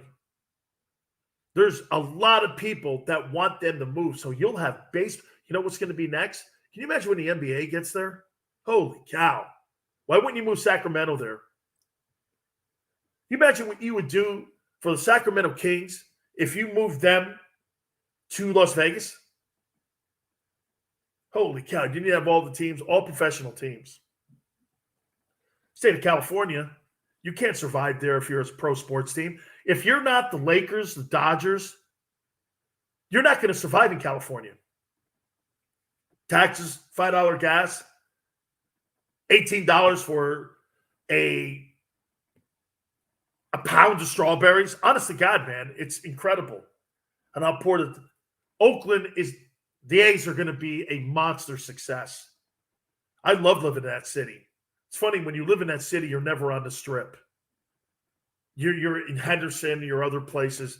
It's a fun city. And by the way, it's a very underrated city because many people think mob and they think, you know, strippers and all. It's not the case. Las Vegas is a pretty cool city. I enjoyed living there. I did. I enjoyed it. The casinos, when you go to the buffets, I've told you this before, some of the best. It's a fun city, man. And it's one of the fastest growing cities in America. And no wonder the Raiders are doing great. And no wonder every single team now that's out there is trying to get to Vegas, that can get to Vegas. And they should. Pro sports and gambling, it's like marijuana now. I don't care. If you want to legalize marijuana, have at it. Okay? I don't care about marijuana being legalized. If you want to, if you don't, it doesn't faze me. I never looked at pot smoking as anything detrimental to anything. I don't know how people put the voodoo tag on it. Smoking kills more people. Smoking cigarettes kills more people. Drinking alcohol kills more people than what marijuana does. I'm not a doctor, but I see it every day. I have no problem with that. More Americans were killed with that opioid pandemic that we had because we were sitting around drugging America up than anything that you did by smoking marijuana. Our own federal government poisoned our own country, right? And poisoned Americans. Nobody thought when they saw all the CVSs giving painkillers out to people. No, of course not, because you know why? Pharmaceutical companies run this country. You know, Chris was talking to me the other day about college football being run by television networks. Pharmaceutical companies right now are whores.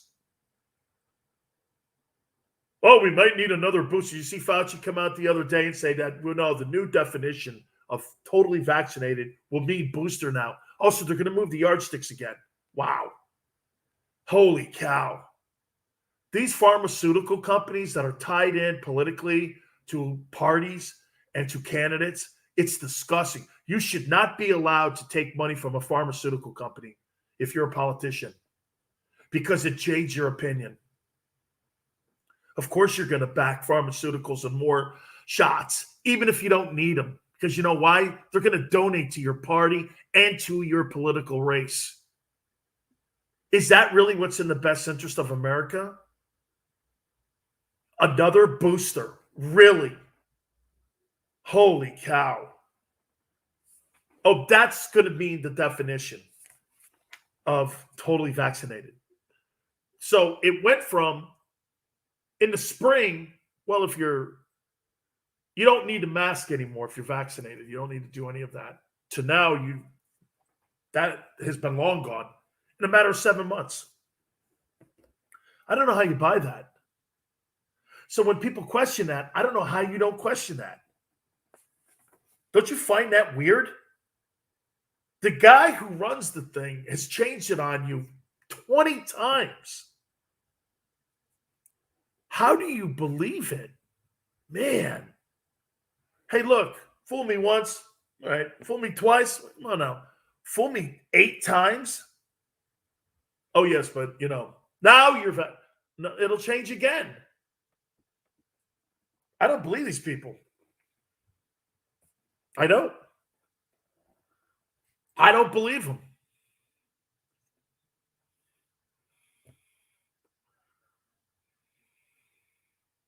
No, I don't believe in any conspiracy nonsense.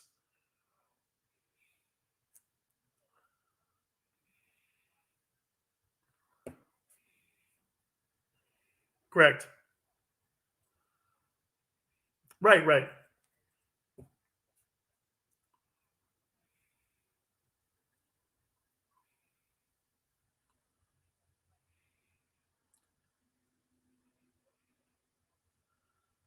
Yeah. What they're doing is, and again, Chris, is what's going on is the government's buying these vaccination bulks. The government's buying them. They're administering them to the public. But who do you think in the end is going to have to pay higher taxes?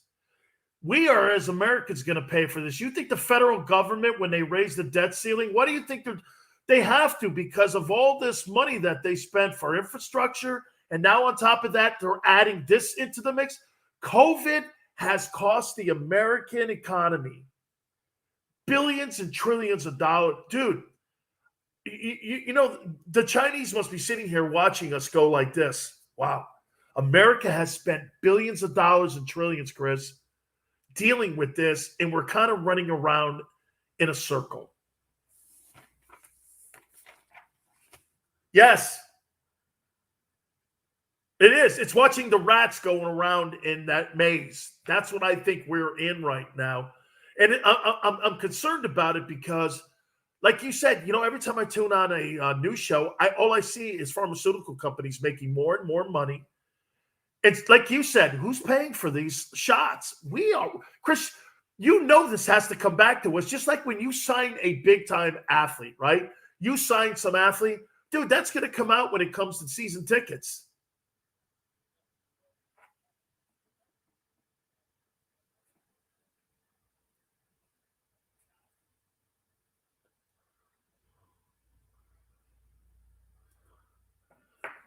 Of course absolutely. You sign a guy, when you sign a guy like, say, Manny Machado, and you're the Padres, to a $300 million deal, they're going to take that out in television, and they're going to also take that out in attendance. Someone's paying for it. Like I said, go to what we were talking about. You think the government is just going to eat that money when it comes to pandemics? No, the American public is going to have to.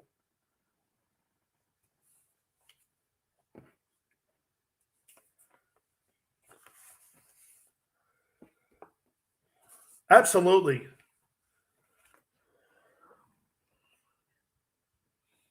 This is like prohibition again. Okay?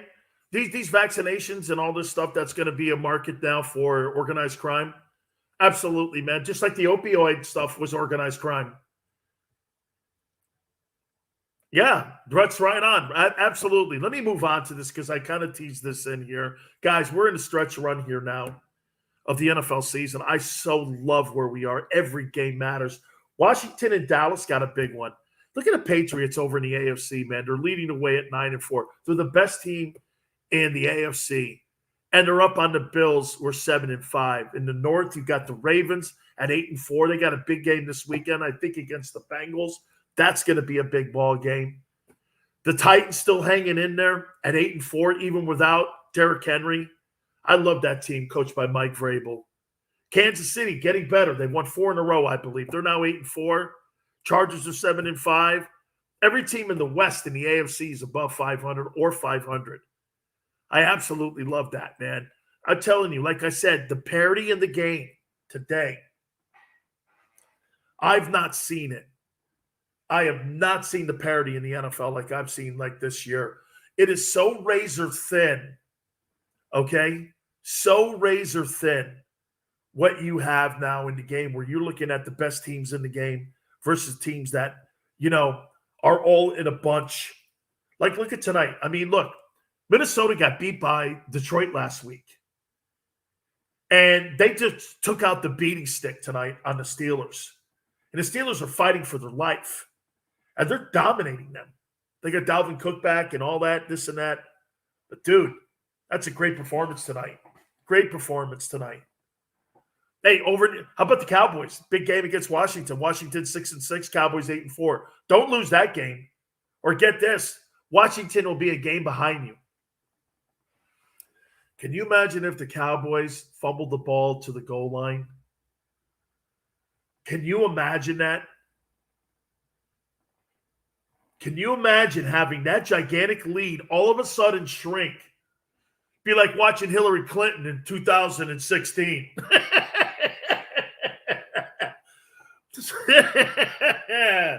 Holy cow, man. Bill put her on the 5 going in, and she fumbled it. All right. I'll finish up and keep it here on the Sileo Show.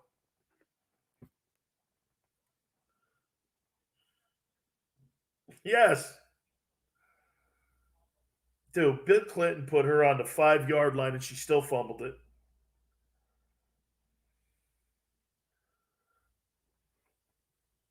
Hey, Leon Lett will never live that down, dude. Got 3 of them.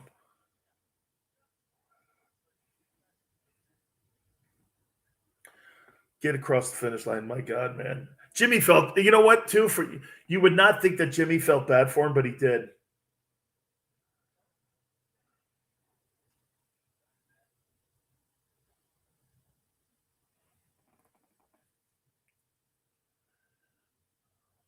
Yeah, no, I get it.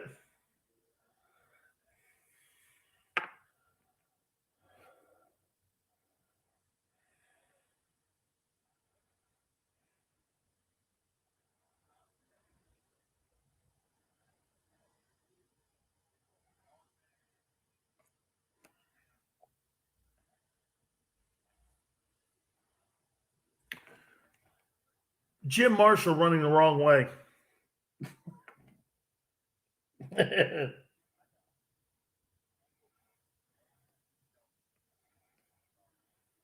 Oh, yes, that's right. Yes.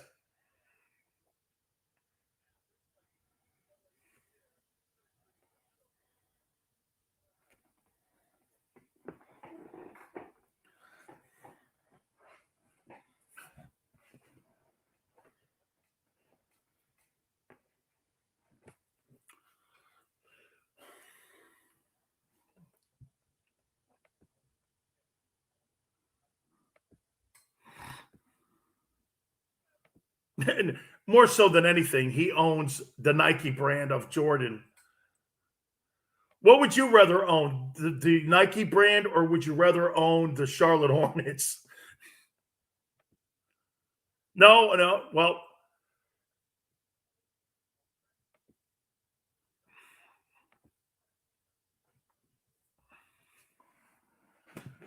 bro, that Nike brand is worth, yeah. I knocked something over. That Nike brand is worth billions. No, it's not. No, it's not. I got you.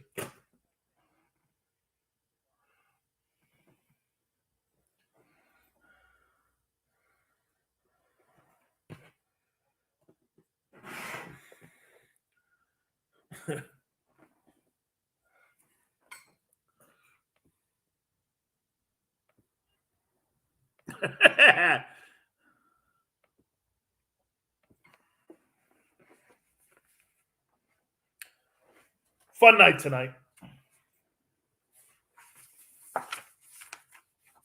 Fun night. By the way, don't mind my, again, Chris sent out a email months ago. Don't tell anybody what to do when it comes to your vaccination shots. And I don't want anyone to ever think that. I promise you. That's your personal decision. He's dead on with that. I don't have a right to use my platform like some others do, to tell you what to do with that. That's not my position, nor is it really my character. I think everybody, like God says, you're on your own destiny. Okay? You're on your own destiny. How you live that life is for you. Then you meet your maker. Then you explain yourself. That's how I look at it. So I just want to make that clear. I don't believe in telling people how to live their lives.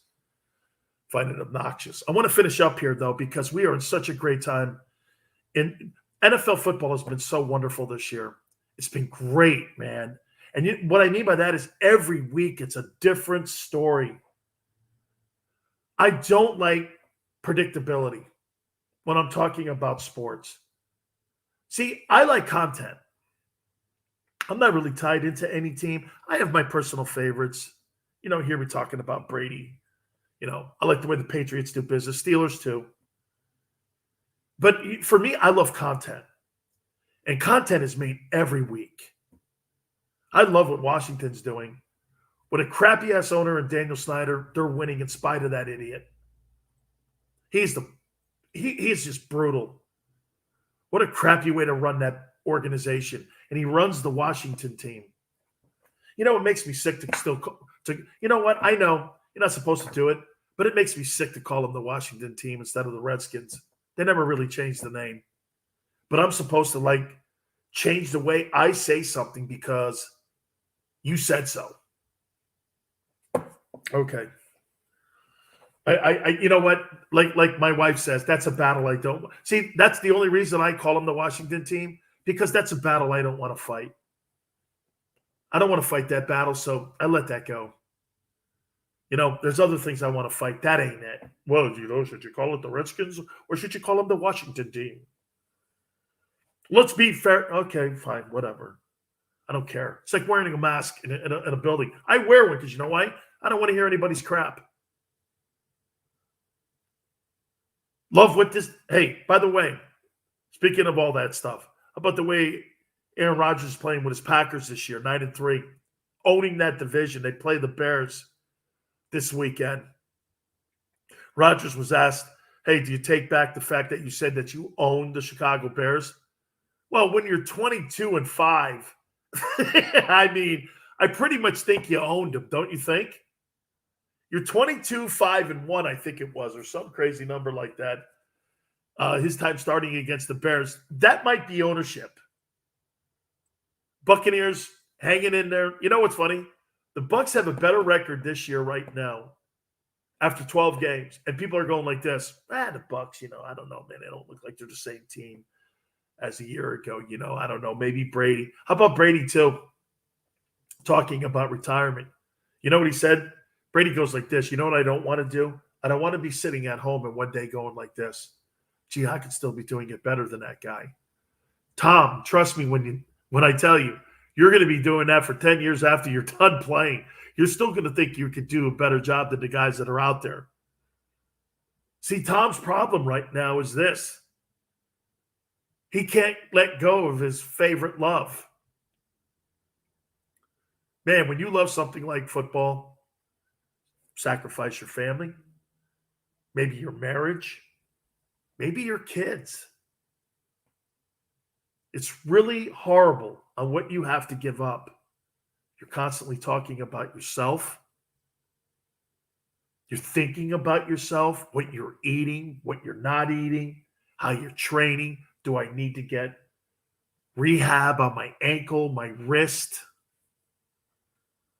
You forget your family. It's a huge sacrifice. And this guy's married to Giselle. That's why you really can't be married to somebody like that. She's more famous than he is.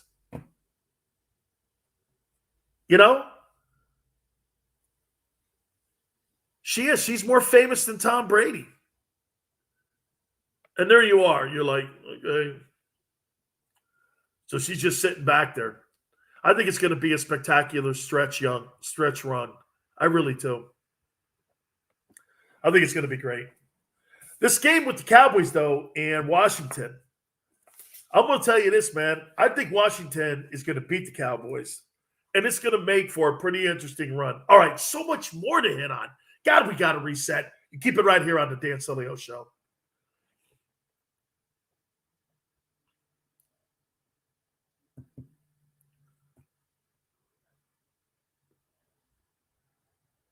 Here, I'll let you know right here. Hang on.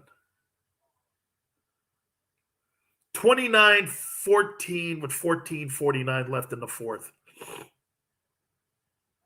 I'll talk to you tomorrow, brother. Later, man.